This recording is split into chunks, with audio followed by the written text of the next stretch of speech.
This week on Jerusalem Dateline, former CBN Regional Director Mario Bucaro becomes Guatemala's new ambassador to Israel. And we hear more from Andrew Brunson and his wife Noreen about their more than 2-year ordeal in Turkey. Plus, a Swedish ship sails to Israel to stand with the persecuted church and bless the Jewish people. All this and more this week on Jerusalem Dateline.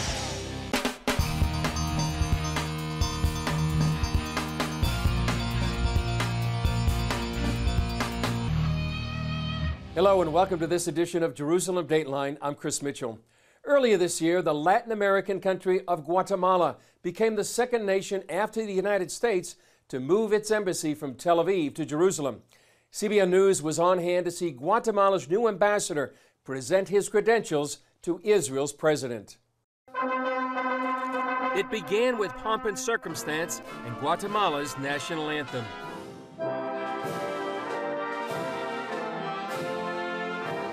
Then Ambassador Mario Bucaro presented his diplomatic credentials to Israel's President Reuven Rivlin. Rivlin noted the long friendship between Guatemala and Israel. As we all know, Guatemala is one of the oldest friends of Israel. Now, as you have said, we have the embassy of Guatemala here in Jerusalem. We're friends for forever, I would say, because since the border of the state of Israel, Guatemala has been a friend, but you have been also friends always. My mission and the orders that I have received from the president is that we can strengthen even more our relationship. The ceremony ended when President Rivlin invited Ambassador Bucaro to sign the president's guest book. Later, Ambassador Bucaro and his wife were guests of honors at a reception hosted by Mike Evans and the Friends of Zion Museum. Israel's Deputy Foreign Minister Zipi Hotaveli came to greet the ambassador, as well as ambassadors from most of Central America. I feel blessed with a great responsibility, but I'm very happy. It's an amazing time being in Israel. It's such a privilege because since I was a child, you know, my mom used to sing me a song that one day I will be in Jerusalem, and today I'm here and I'm going to be able to honor that. We have vast majority of the ambassadors from Central America here. And what are we talking about? We're talking about God blessing their countries, God blessing them. And it's an amazing thing. It's part of prophecy. Before his posting as Guatemala's ambassador, Bucaro served as CBN's regional director for Latin America.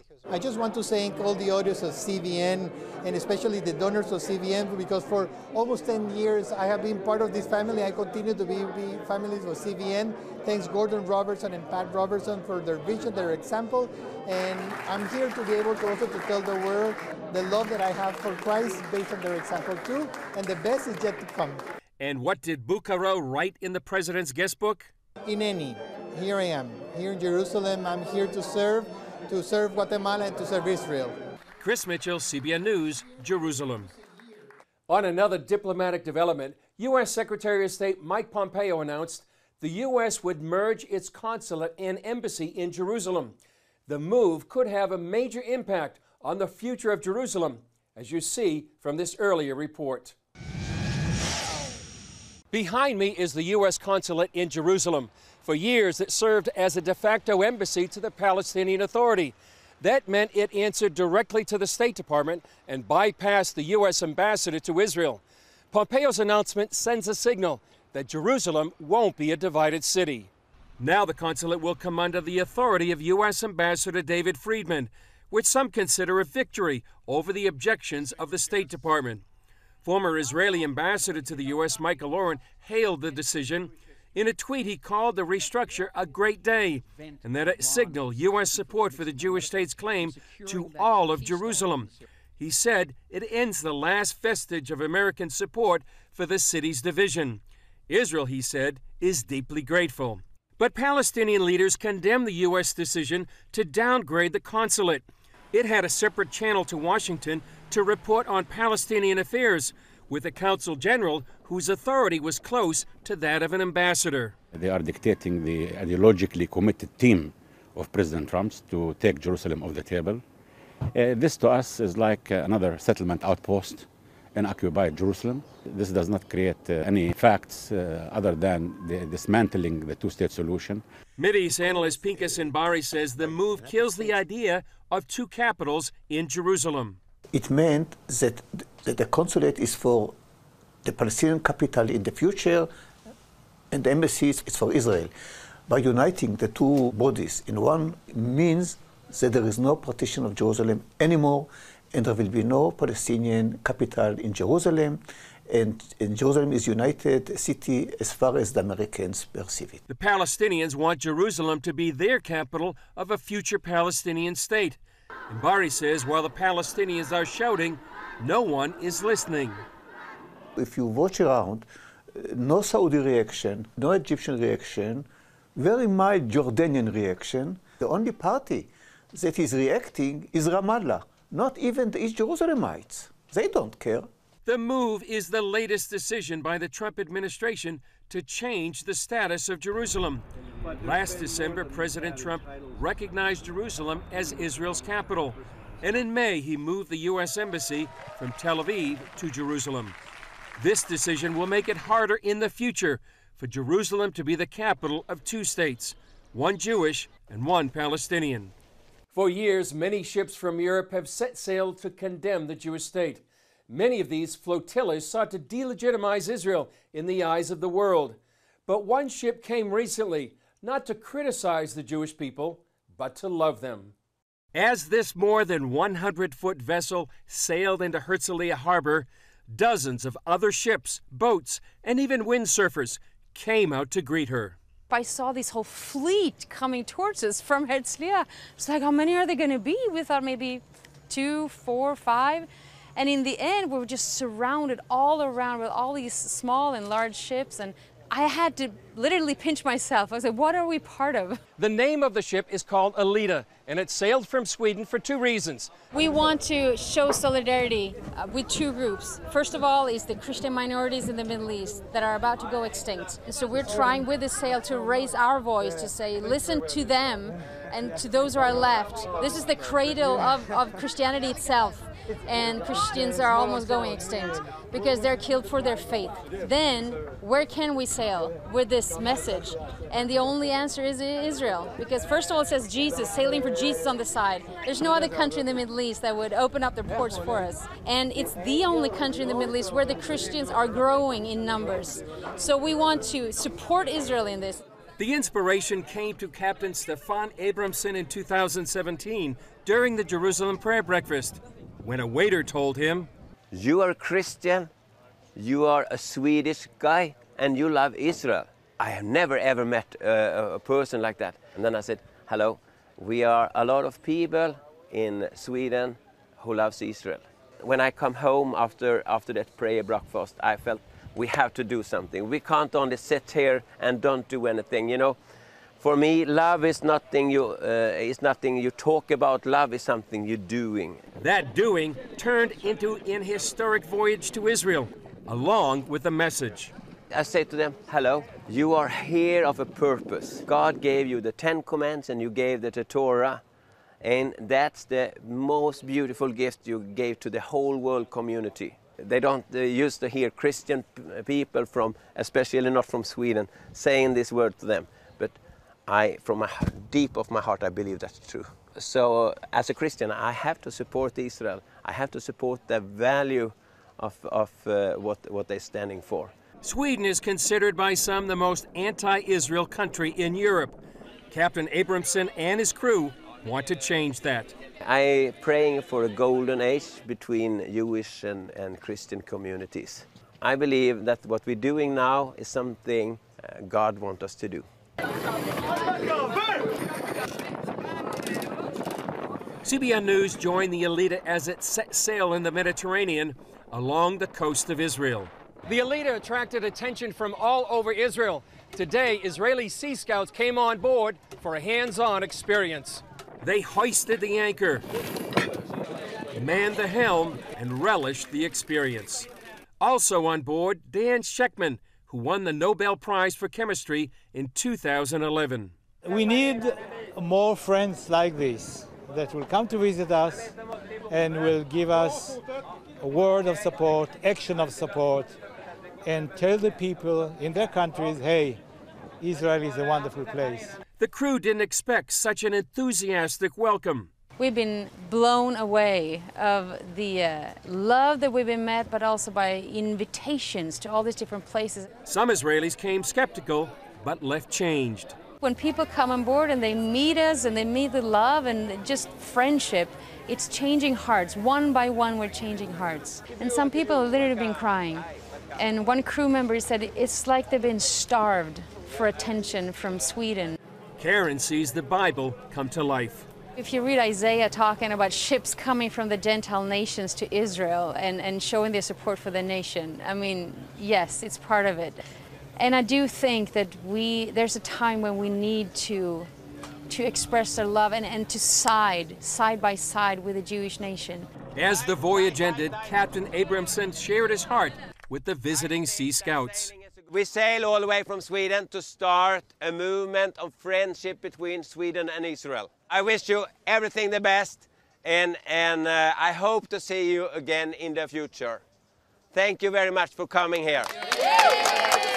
Then they taught the Swedish captain an Israeli cheer. Ale! Ale! Ale! Earlier, he played Israel's national anthem, Hatikva.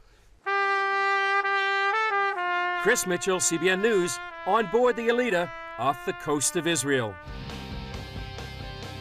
Coming up, Pastor Andrew Brunson and his wife Noreen tell CBN's George Thomas about their more than 2-year ordeal inside Turkey.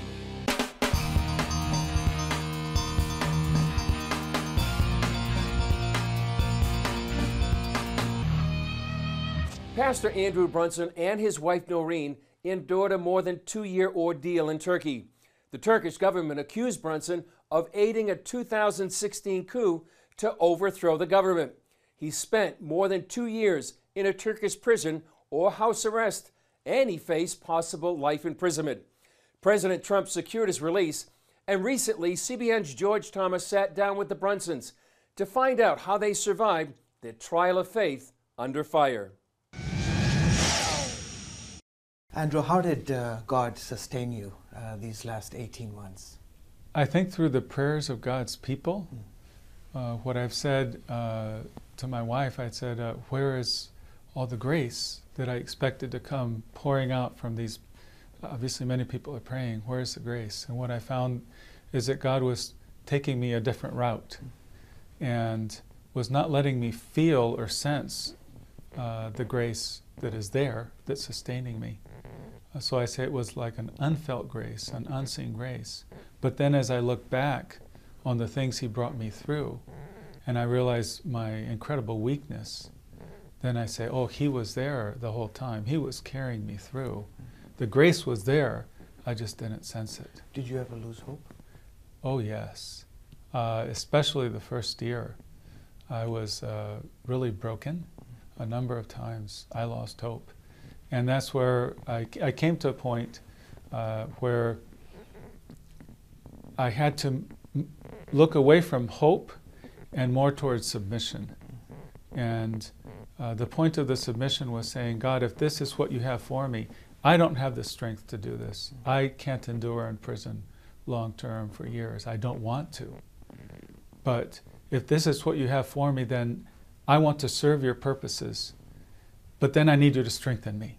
I need you to pour into me the courage, the strength, the perseverance, the steadfastness of Jesus, because I don't have it. So every day I would pray for this.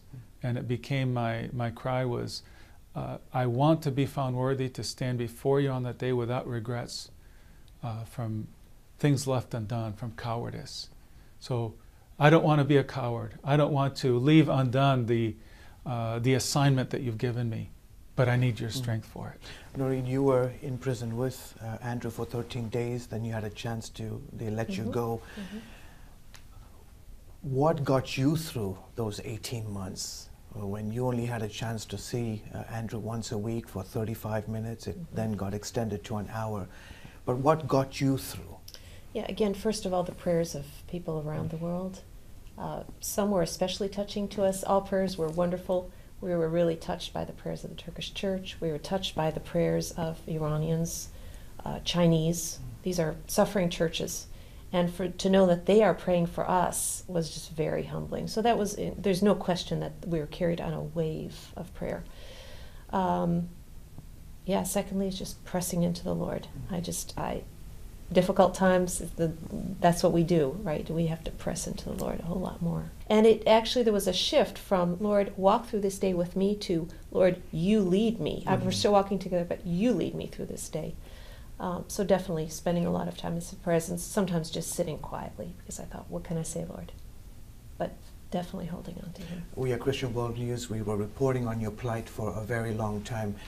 Literally, there were people in some of the most difficult parts of the world, whether it's Afghanistan, Iran, China, Saudi Arabia, all around the world, believers who were facing tremendous challenges, but they knew your story and they prayed. Amazing. How does that make you feel? Well, I never felt worthy of this prayer. It was astounding to me. As Noreen would tell me, I'm very isolated in prison. But Noreen would tell me, these people are praying here, they're praying in this other country. And I'm thinking, why? Because, we're in a corner of Turkey ministering for years in relative obscurity. Why should all these people be praying for me? And I came to see that the Lord was doing something much bigger than just dealing with me. That He was gathering prayer, I think, for Turkey, for the purposes that He has for that country, and also in the Middle East. So I think I'm a little part of something very big that God is doing. And that's why God raised awareness in other countries and had people praying for us. Thank you for coming on the show. Thank you. Up next, a major human rights organization accuses Palestinians in Gaza and the West Bank of widespread torture.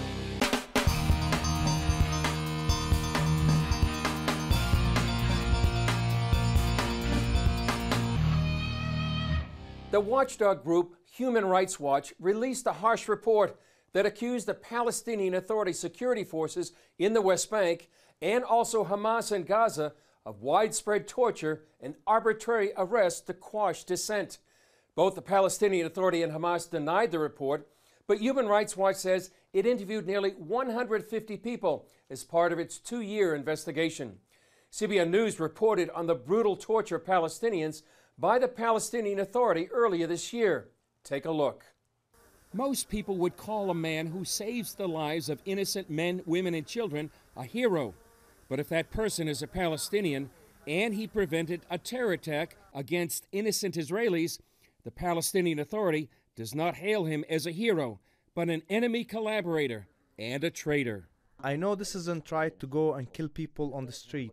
This isn't right to blow up buses. But that's not the view of the Palestinian Authority, who condemn this man and others as collaborators for helping Israel. Some say thousands of Palestinians underwent torture, even death, for acts the rest of the world would call heroic. That's why an Israeli law firm here is representing 52 accused collaborators and suing the Palestinian Authority for compensation. We have the privilege to represent those Arabs who were tortured, to give a little bit of comfort and try to protect those people. The violence took off in the 1990s after the signing of the Oslo Accords between Israel and the PLO. That's what's called the peace process today. Terror was rampant in Israel. There weren't just a few Palestinians that were helping Israel to fight terrorism. The Oslo Accords required the Palestinian Authority to fight terror, but according to attorney Barak Kedem, that didn't happen. The Palestinian Authority that had made a deal with Israel, the Oslo Accords, carried out actions against those collaborators that were trying to prevent terror. The stories are hideous. They took his little sister, a teenager, brought her to the jail, and threatened him. If you don't confess, we'll rape your sister.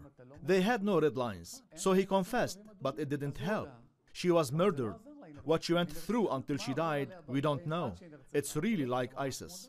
This man, who we'll call Baber to protect his identity, was taken in for questioning. They entered the room and asked, "When did you start working for the Israeli Shabak?" I said, "I don't work for the Israelis." This was just one kind of torture he endured. After 7 long months, he signed a blank piece of paper that served as a confession. He then worked in the prison for more than 2 years until his parents raised enough money to buy his freedom. Mahbir is enough. Freedom hasn't been easy, however. Fortunately, they now have hope. More than 15 years after the torture ended, their lawyers won a suit, leading to a 2,000-page verdict from the judge, one of the longest in Israel's history. Initially, it provides the victims about $420,000, enough to cover medical evaluations. The next move, determining the extent of their injuries and claiming an estimated millions of dollars in damages from the Palestinian Authority. That money could be deducted from the $200 million in tax money that Israel collects on behalf of the PA each month. The Palestinians will not give it to us. They are giving money to terrorists to kill our brothers and sisters. Attorney Nati Rome says the story is even more shocking. Rome says of the more than 230 human rights organizations they notified, 99% replied they have no means to help. Where is the UN? Where is the EU? Where is everybody who would like to speak about human rights in the Middle East? This is the real story. Only one group took the challenge. We think that dealing with human rights of Palestinians is our obligation, no matter what our political view is. Mary Shalem, CEO of the Institute for Zionist Strategies, says helping these men is what being human is all about. We have an explanation why the other human rights organization didn't want to take care of it. They didn't want to deal with suing the Palestinian Authority. And the other reason, we are dealing with collaborators who helped the security of Israel. They've taken the first steps in a long battle. Now they hope Israel and the West will join them in standing behind these unsung heroes. Chris Mitchell, CBN News, Jerusalem.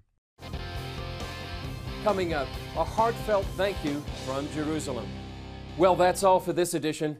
We wanted to take this opportunity to thank you for your continued support of Jerusalem Dateline, which is now seen in many countries throughout the world. Week by week, we consider it an honor to report on what's happening here in Israel and throughout the Middle East. From a Swedish ship blessing the Jewish people, to the ordeal of American pastor Andrew Brunson, and the dramatic diplomatic developments, we strive to inform you of the important news to understand the times we're living in.